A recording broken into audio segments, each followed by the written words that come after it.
جو علی امین گنڈاپور ہے، اور کیونکہ سیاسی کمیٹی کا اجلاس تھا پی ٹی آئی کا، اس میں علی امین گنڈاپور اور حماد اظہر کے بیچ میں طرف کلامی ہوئی ہے. طرف کلامی جو ہوئی ہے وہ احتجاج کے حوالے سے ہوئی، کیونکہ حماد اظہر کہہ رہے تھے کہ ڈی چوک جو ہے اس پہ ایس سی او کانفرنس کے دوران 15 جو اکتوبر ہے اس میں ڈی چوک پر احتجاج کیا جائے، اور بار بار وہ اس بات پہ زور دے رہے تھے، جبکہ گنڈاپور صاحب کہہ رہے تھے کہ احتجاج جو ہے وہ مؤخر کریں گے، احتجاج نہیں کریں گے.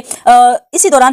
ان کے آپس میں بحث ہو گئی اور آرگو کافی انٹینس ہو گئی، اور علی امین نے حماد اظہر کو جواب دیا کہ آپ خود روپوش ہیں اور ورکرز کو کہہ رہے ہیں باہر نکلو. میں 2 مرتبہ اسلام آباد آیا، پنجاب کی قیادت غائب تھی، میرے ارکان اسمبلی گرفتار ہیں، صوبے کے ورکرز کو بھی بچانا ہے. جو حماد اظہر ہے انہوں نے علی امین کو جواب میں کہا کہ الزام مت لگائیں، ٹھیک ہے، احتجاج کریں، میں پنجاب سے لیڈ کروں گا. علی امین کا کہنا تھا کہ آپ تو روپوش ہو، کیسے لیڈ کریں گے، ورکرز کو بے یارو مددگار نہیں چھوڑ سکتے، صوبے کی مشینری اور سامان یہاں کے ملازمین کے ساتھ وفاق کے پاس ہے.